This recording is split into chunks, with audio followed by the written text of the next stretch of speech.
नमस्कार दोस्तों, आपको शायद याद होगा 8 साल पहले की बात है। जाकिर नायक भारत से भगोड़ा हो जाता है, फ्यूजिटिव डिक्लेयर हो जाता है और वो दुनिया में दर बदर भटकता है आश्रय के लिए। यहाँ पे मलेशिया आगे बढ़ता है भारत को चिढ़ाते हुए, वो इसी जाकिर नायक को नागरिकता यानी सिटीजनशिप ऑफर करता है। अब दोस्तों, इसके बाद भारत और मलेशिया के रिश्ते बिल्कुल नोज डाइव मतलब बिल्कुल नीचे गिरना शुरू हो जाते हैं। लेकिन इन सब की चिंता किए बगैर वो जाकिर नायक को आज तक उसने आश्रय दे रखा है।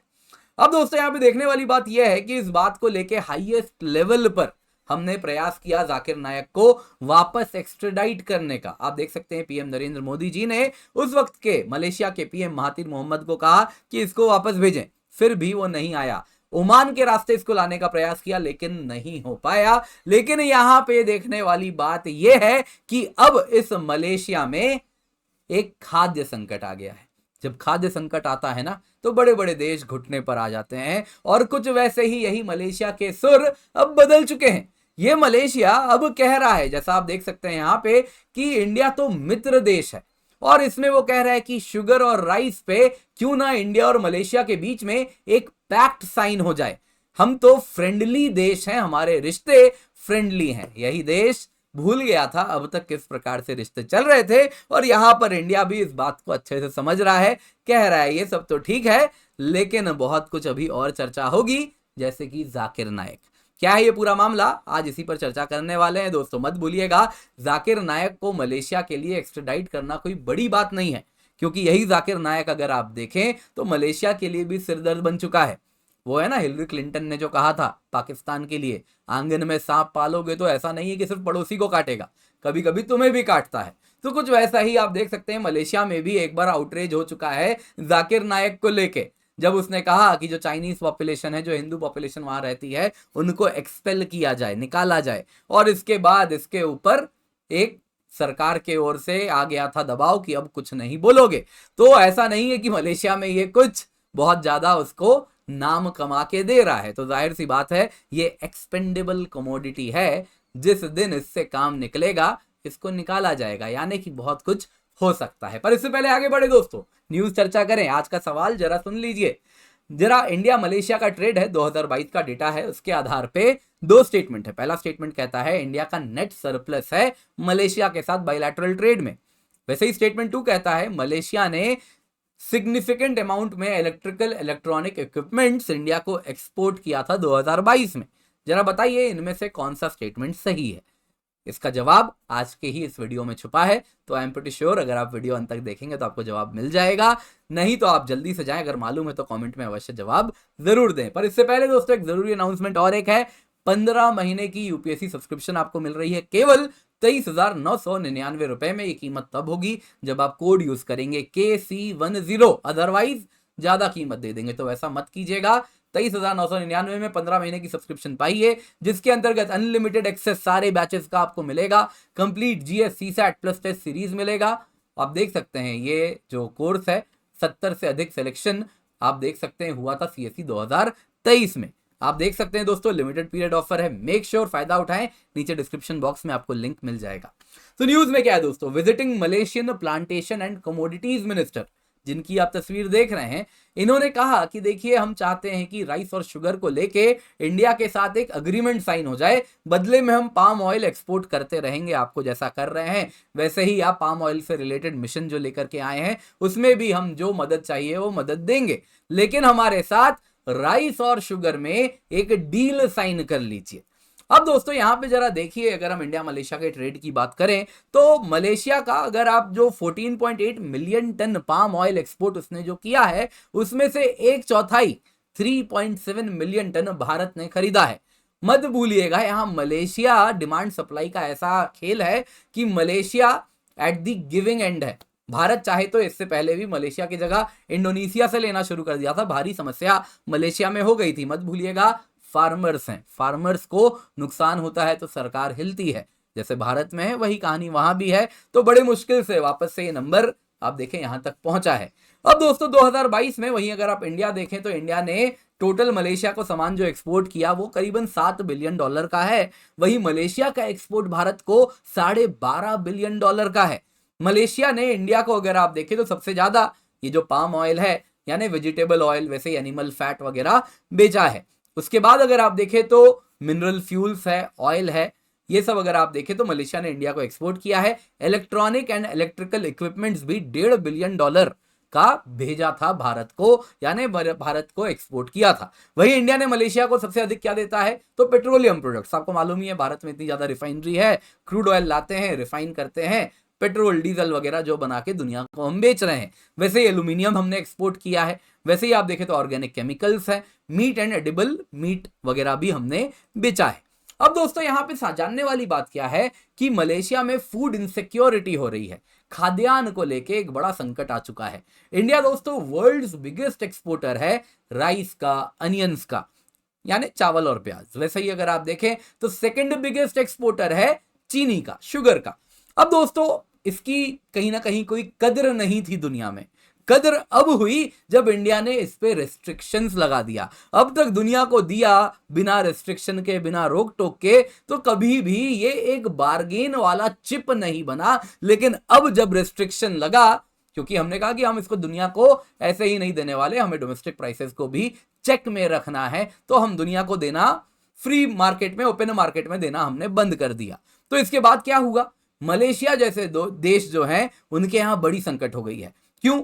अब चावल तो बड़ा इंपॉर्टेंट है मलेशियन क्विजीन में, तो मलेशिया अगर आप देखें तो नॉन बासमती राइस भारत से ही इंपोर्ट कर रहा है। अभी भी हमने ओपन मार्केट में बंद कर दिया है, लेकिन मलेशिया ने विनती की तो हमने डिप्लोमेटिक चैनल से मलेशिया को नॉन बासमती राइस दिया है। अब ये नॉन डिप्लोमेटिक, अब ये डिप्लोमेटिक चैनल है, तो ये बंद भी हो सकता है यदि इंडिया को कहीं ना कहीं मलेशिया से कभी प्रसन्न नहीं रहा, तो हम कुछ कर सकते हैं, फैसला ले सकते हैं। वहीं अगर आप देखें तो मलेशिया का खुद का राइस प्रोडक्शन केवल 65% उसके रिक्वायरमेंट्स को फुलफिल कर पाता है। बाकी 35% वो दुनिया से लाता है, जिसमें भारत बहुत बड़ा प्लेयर है। आप देख सकते हैं मलेशियन पीपल में बासमती चावल को लेके भी क्रेज बढ़ रहा है।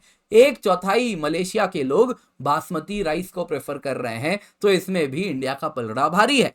तो दोस्तों यहाँ पे मलेशियन मिनिस्टर यही कह रहे हैं कि राइस और शुगर को लेकर हमें एक डील चाहिए, एक पैक्ट चाहिए, और बाकी अनियन भी देते रहें तो अच्छा रहेगा। तो इसमें मलेशियन मिनिस्टर ने कहा कि इंडिया के साथ तो हमारे फ्रेंडली टाइज हैं, और इसीलिए जरूरी है कि हम इसके लिए सप्लाई इंश्योर कर सकें, राइस और शुगर का बिना किसी हर्डल के आता रहे। अब दोस्तों मीडिया ने ये फ्रेंडली टाइज वाली बात पकड़ ली। उन्होंने कहा कैसे भूल सकते हैं कि किस प्रकार से भारत और मलेशिया के बीच में रिश्ते नादीर पे, यानी बिल्कुल नीचे आ चुके थे, जब दोनों देशों में जाकिर नायक को लेके कहीं ना कहीं अटकलें, प्रॉब्लम्स हुई थी। जाकिर नायक को उसने नागरिकता दी थी।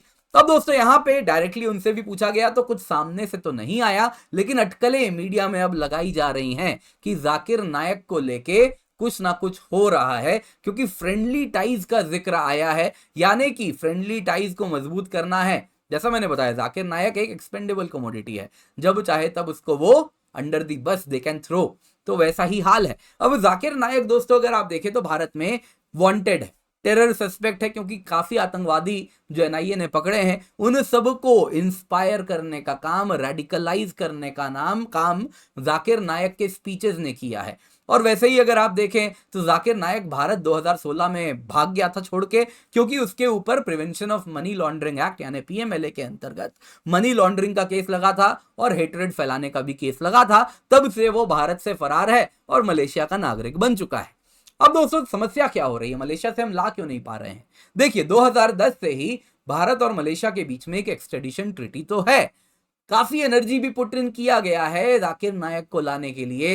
पीएम मोदी के लेवल से पीएम टू पीएम वार्तालाप में प्रयास किया गया कि जाकिर नायक को वापस लाया जाए। एमईए ओमान के रास्ते भी लाने का उसको प्रयास किया गया, लेकिन वो नहीं आ पाया। कारण क्या है? इंटरपोल में रेड कॉर्नर नोटिस उसके खिलाफ इशू नहीं हुआ है। भारत ने 3 बार इंटरपोल को अप्रोच किया कि रेड कॉर्नर नोटिस इशू किया जाए, 3 बार इंटरपोल ने रिजेक्ट किया है। अब दोस्तों जब रेड कॉर्नर नोटिस नहीं है तो मलेशिया बाध्य नहीं है एक्स्ट्राडाइट करने के लिए, लेकिन अगर मलेशिया चाहे तो मिनिस्ट्री ऑफ होम अफेयर्स जब चाहे तब जाकिर नायक को भेज सकती है, एक्स्ट्राडाइट कर सकती है। तो यहां पे देखने वाली बात यह है दोस्तों, भारत के दोनों हाथ में अब लड्डू है। एक तरफ तो क्या है, ये जो खाद्य पदार्थ है, जो हमने आज तक बार्गेनिंग चिप की तरह यूज नहीं किया, उसको अब हम यूज कर सकते हैं। सवाल उठता है, क्या भारत को, जाकिर नायक को भारत लाके कुछ ऐसा मिल रहा है कि मलेशिया को हम इतना ज्यादा बेंड करें, या नहीं हम बिजनेस टू बिजनेस टाइज को आगे बढ़ाएं? आप क्या समझते हैं? क्या जाकिर नायक के लिए कमर्शियल टाइज को हैम्पर किया जाए, क्या वो इतने मायने रखता है? आप क्या समझते हैं? कमेंट में अवश्य बताइएगा। बाकी आज के सवाल का जवाब सुन लीजिए। जैसा आप देख सकते हैं आंसर है केवल 2 ओनली, यानी बी। इंडिया का नेट सरप्लस नहीं है, जैसा मैंने आपको बताया। इंडिया का डेफिसिट है करीबन 5 बिलियन से भी अधिक है। बाकी स्टेटमेंट 2 सही है। मलेशिया ने सिग्निफिकेंट अमाउंट में $1.53 बिलियन का इलेक्ट्रिकल इलेक्ट्रॉनिक इक्विपमेंट इंडिया को एक्सपोर्ट किया था। बाकी भूलिएगा मत, KC10 कोड यूज करें। 15 महीने का subscription never seen before offer 23,999 में मिल रहा है, अगले प्रीलिम्स तक चलेगा। मेक श्योर इसका आप फायदा उठा लें।